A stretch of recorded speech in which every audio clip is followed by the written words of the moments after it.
Hello and welcome to अपन्यू section. मेरा नाम तौहीदुर रहमान है, मैं हूँ टीम अपस्किल से।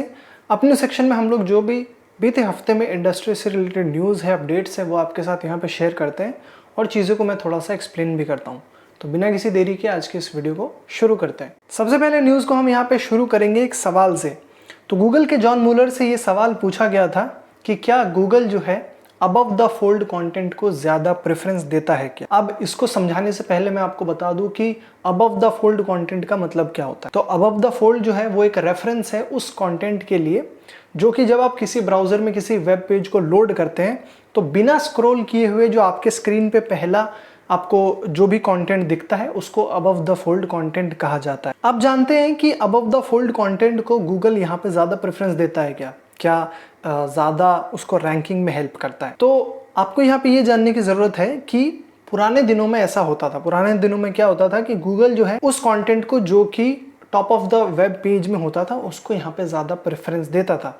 जहाँ पे ऐसे कई सारे रिसर्च पेपर में ऐसे स्टेटमेंट्स हैं जिसमें ये कंफर्म किया गया है कि ऐसे कीवर्ड्स और ऐसे हेडिंग्स जो कि टॉप ऑफ द पेज में यहाँ पे होते हैं उसको एल्गोरिदमिकली यहाँ पे गूगल जो है वो ज़्यादा कंसिडर करता है, ज़्यादा इंपॉर्टेंट कंसिडर करता है उस कंटेंट के मुकाबले जो कि आपका एंड ऑफ द पेज में मौजूद होता है। इसलिए आप यहाँ पे बहुत बार देखते होंगे कि जो अच्छे रिटन आर्टिकल्स होते हैं उनके जो टॉपिक्स होते हैं उसके क्या होता है, उनके ओपनिंग पैराग्राफ और जो most of the product pages होते हैं वो अपने प्रोडक्ट को जो है वो अपने टॉप ऑफ द पेज में ही अनाउंस कर देते हैं। अब यहाँ पे जान लेते हैं जॉन मूलर के आंसर को कि क्या गूगल जो है यहाँ पे top of the page content को ज्यादा प्रेफरेंस देता है। उनका यहाँ पे जवाब ये था कि I don't think we have strong preferences in that regard. लेकिन उन्होंने आगे ये भी एक्सप्लेन किया कि गूगल को जो है यहाँ पे कुछ कंटेंट तो अबव द फोल्ड देखने की जरूरत है। कहने का मतलब ये है कि आपका जो टोटल वेब पेज है उसका कुछ पार्ट जो है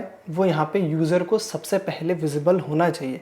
एग्जाम्पल के तौर पे अगर कोई यूज़र आपके वेबसाइट पे जाता है और वो सिर्फ एक हॉलीडे की बड़ी सी फोटो देखता है और उसके बाद उसको जो है थोड़ा सा स्क्रॉल डाउन करना होता है कि एक्चुअल कंटेंट पता करने के बारे में कि भाई उस होटल के बारे में या फिर जो पीस ऑफ फोटोग्राफ आपने दिया है उसके बारे में, तो वो जो है यहाँ पे गूगल के लिए प्रॉब्लमैटिक हो सकता है। लेकिन अगर आपके होम पेज में कोई भी फोटो यहाँ पे पर्सन देखता है और उसके जस्ट नीचे कोई थोड़ा बहुत इन्फॉर्मेशन प्रोवाइड किया हुआ है, भले वो किसी होटल की हो या फिर किसी होटल साइट की हो जिसके बारे में आपने इन्फॉर्मेशन दिया हुआ है, तो गूगल के लिए वो जो है बिल्कुल काम करेगा। तो कहने का मतलब ये है कि एकदम सारा कंटेंट आपका अबव द फोल्ड होने की ज़रूरत नहीं है, लेकिन आपका थोड़ा बहुत कंटेंट तो अबव द फोल्ड उस सेक्शन में होना ही चाहिए ताकि यूज़र को बेटर तरीके से चीज़ें समझ आए, इसके साथ ही गूगल भी जो है यहाँ पे बेहतर तरीके से समझ पाए। मूव करते हैं यहाँ पे अपनी अगली न्यूज़ की ओर। तो गूगल ने यहाँ पे कई सारे अपडेट्स को अनाउंस कर दिया है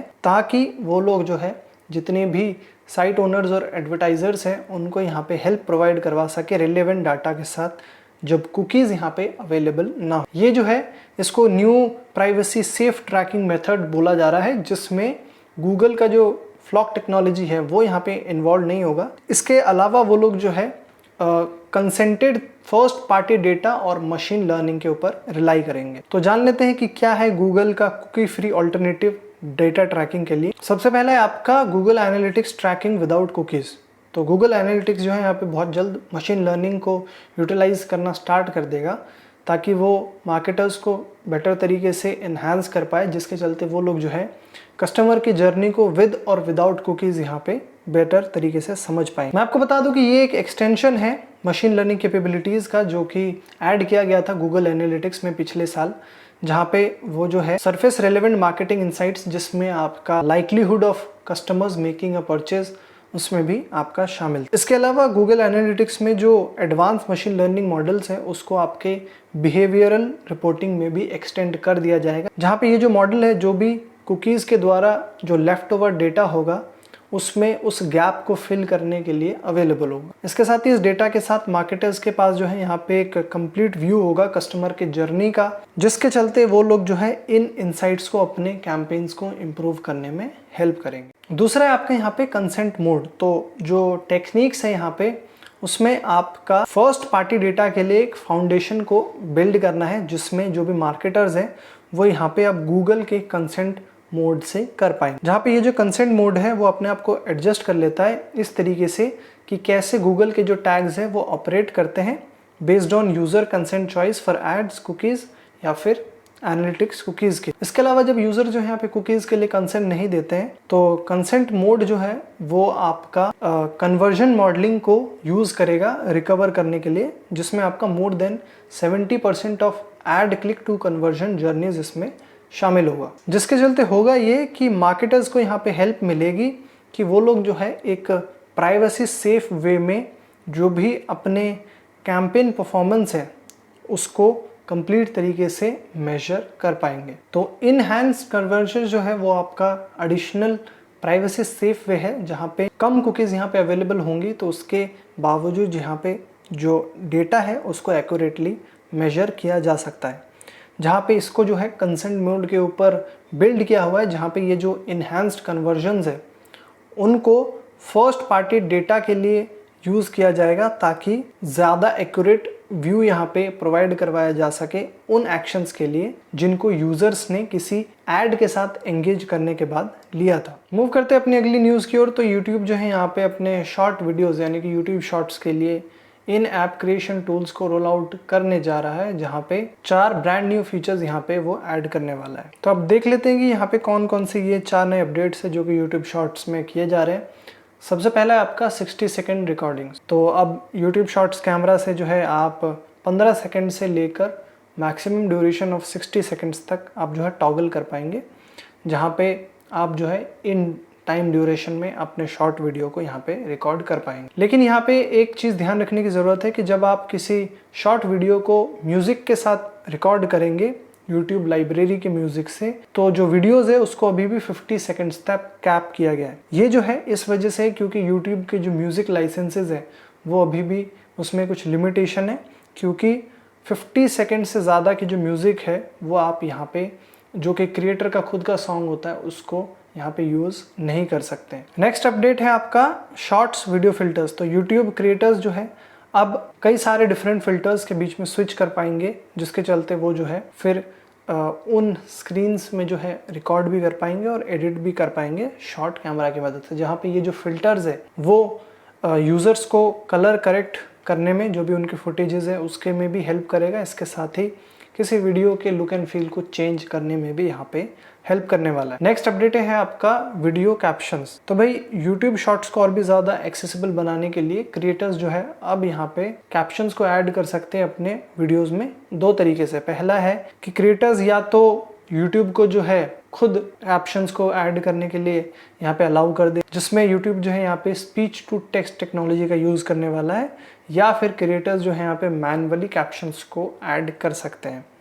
क्योंकि स्पीच टू टेक्स्ट टेक्नोलॉजी है वो अभी परफेक्ट नहीं है, उसमें कुछ इशू है, तो आप जो है यहाँ पे कैप्शंस को मैन्युअली अपलोड कर सकते हैं। अब क्योंकि स्पीच टू टेक्स्ट टेक्नोलॉजी जो है यहाँ पे परफेक्ट नहीं है, तो आप जो है कैप्शंस को मैन्युअली ऐड कर पाएंगे, जिसके चलते जो भी इनएक्यूरेसीज है उससे आप जो है बच सकते हैं। नेक्स्ट है आपका shorts tab on home page. तो यूट्यूब के मोबाइल ऐप पे यूज़र जो है अब एक्सप्लोर कर सकते हैं और भी ज़्यादा शॉर्ट्स कंटेंट को उनके नए टैब के मदद से, जो कि स्क्रीन के बॉटम में ऐड कर दिया गया है।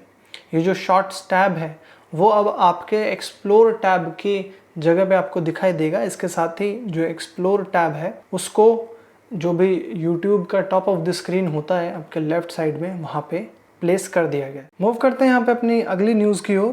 तो गूगल का जो स्ट्रक्चर्ड डेटा टेस्टिंग टूल है उसका एक रिप्लेसमेंट, जिसको स्कीमा मार्कअप वैलिडेटर कहा जा रहा है, वो जो है अब ओपन बीटा के लिए यूज़ करने के लिए अवेलेबल है। मैं आपको बता दूं कि इसको जो है एक सब डोमेन के तौर पे लॉन्च किया गया है ऑफिशियल schema.org वेबसाइट का, जो कि एक नया टूल है जो कि एग्जैक्टली आपका Google structure data testing tool का कॉपी तो नहीं है, बट जो फंक्शनैलिटी है वो आपके सिमिलर है। जहाँ पे गूगल ने इस ओरिजिनल टूल को जुलाई 2020 में बंद कर दिया था, ये क्लेम करते हुए कि इसके जितने भी फीचर्स हैं उसको रिच रिजल्ट्स रेस्ट में माइग्रेट कर दिया गया है और इसकी जो है इस वक्त पे कोई ज़्यादा ज़रूरत नहीं है। लेकिन 100% ये ट्रू नहीं था। इसके बाद हुआ क्या कि क्योंकि आपका रिच रिजल्ट्स टेस्ट जो है वो आपका लिमिटेड था स्ट्रक्चर्ड डेटा मार्कअप को टेस्ट करने के लिए, जो कि ऑफिशियली सपोर्ट करता था गूगल के सर्च रिजल्ट को। मैं आपको बता दूं कि गूगल जिस तरीके के स्ट्रक्चर्ड डेटा को यूज़ करता है सर्च में रिच रिजल्ट्स को रेंडर करने के लिए, उसके अलावा भी कई तरीके के स्ट्रक्चर्ड डेटा जो है वो मौजूद है, और जो रिच रिजल्ट टेस्ट है वो इन डेटा को ऑफ़र नहीं करता था कि वो जो है इन टेस्ट को कर सके। इसके बाद जब गूगल ने ये सुना कि भाई ये जो स्ट्रक्चर्ड डेटा टेस्टिंग टूल है इसके लॉस से कई सारे एसईओज़ को यहाँ पे प्रॉब्लम हुई है, तो गूगल ने डिसाइड किया कि वो लोग जो है इसको एक नए डोमेन में लाइव कर देंगे। जिसके बाद दिसंबर 2020 में गूगल ने फिर अनाउंस किया कि ये जो बंद किया हुआ टूल है उसको वो लोग schema.org में अप्रैल 2021 तक मूव कर देंगे, जहाँ पे अब आप इस टूल को जो है validator.schema.org में यूज़ कर सकते। मूव करते हैं अपनी अगली न्यूज़ की ओर। तो अगर आप गूगल माई बिजनेस यूज़ करते हैं तो अब जो है गूगल यहाँ पे एक कॉल हिस्ट्री का फीचर शो करने लगा है, जहाँ पे पहले ये जो डेटा है वो आपका ब्लैंक हुआ करता था, जहाँ पे summary of answered and missed calls जो है वो आपको शो होता था, जो भी गूगल मैप्स से या फिर गूगल सर्च से यहाँ पे किया जाता था। जहाँ पे अब गूगल ने जो है एक्चुअल कॉलर डेटा, जिसमें आपका कॉलर आईडी का इन्फॉर्मेशन हो गया, इसके साथ ही नेम, फ़ोन नंबर और किस डेट को वो कॉल किया गया था, वो यहाँ पे अब शो करने लगा है। तो जैसा कि आप यहाँ पे अभी स्क्रीनशॉट पे देख पा रहे हो, तो जो कॉलर का फ़ोन नंबर है वो यहाँ पे आपको शो करेगा, इसके साथ ही कौन से डेट पे उन्होंने कॉल किया था, इसके साथ ही आपने उस कॉल को आंसर किया था कि नहीं या फिर उस कॉल को मिस कर दिया था, उसका इन्फॉर्मेशन भी आपको यहाँ पे देखने को मिलेगा। इसके साथ ही आप जो है यहाँ पे 3 बटन्स पे भी क्लिक कर सकते हैं, जहाँ पे एक तो है आपका कॉल, दूसरा है कॉपी और तीसरा है आपका हिस्ट्री, जिसमें आप या तो उनको कॉल बैक कर सकते हैं या फिर उनका फ़ोन नंबर कॉपी कर सकते हैं, या फिर उस कॉलर की जो है आप हिस्ट्री भी यहाँ पे चेक कर सकते हैं, जहाँ पे आप ये भी देख सकते हैं कि उन्होंने आपको कितनी बार कॉल किया था। इसके साथ ही टॉप में जो है आपको total number of answered and miss calls का जो ऑप्शन है उस टाइम पीरियड में, वो भी आपको यहाँ पे शो करेगा। मैं आपको बता दूं कि गूगल ने अपने हेल्प डॉक्यूमेंट में ये बताया है कि ये जो है करेंटली एक एक्सपेरिमेंटल फीचर है, जो कि अभी कुछ सिलेक्ट ग्रुप ऑफ बिजनेसेस के लिए अवेलेबल है यूएस में, जहाँ पे ऐसा बहुत सारे यूएस के बिजनेसेस ने भी रिपोर्ट किया है कि उनको पर्सनली ये जो है अभी शो नहीं हुआ। इसका मतलब ये है कि आने वाले दिनों में ये जो है बाकी लोगों को धीरे धीरे करके और भी सारे देशों में रोल आउट कर दिया जाएगा। तो दोस्तों बस आज के इस अपन्यू सेक्शन में इतना ही। मुझे उम्मीद है कि जो भी मैंने आपके साथ टॉपिक शेयर किए उससे आपको कुछ ना कुछ सीखने को मिला होगा। तो इस वीडियो को ज़रूर लाइक कीजिएगा, साथ ही अपने किसी फेलो कलीग या फ्रेंड के साथ भी इस वीडियो को ज़रूर शेयर कर दीजिएगा। साथ ही अगर आपके कोई सवाल हैं तो कमेंट्स में भी ज़रूर पूछ लीजिएगा, और आपने अभी तक अगर हमारे चैनल को सब्सक्राइब नहीं किया है तो ऐसे ही वीकली अपडेट्स के लिए और भी ज़्यादा वीडियोज़ ऐसे ही देखने के लिए डिजिटल मार्केटिंग से रिलेटेड हमारे चैनल को सब्सक्राइब करके बेल आइकन को भी ज़रूर दबा दीजिएगा। मैं आपको मिलूंगा अगली वीडियो में, तब तक आप देखते रहिए अपस्किल को, अपने आप को अपस्किल करते रहिए। Thanks for watching.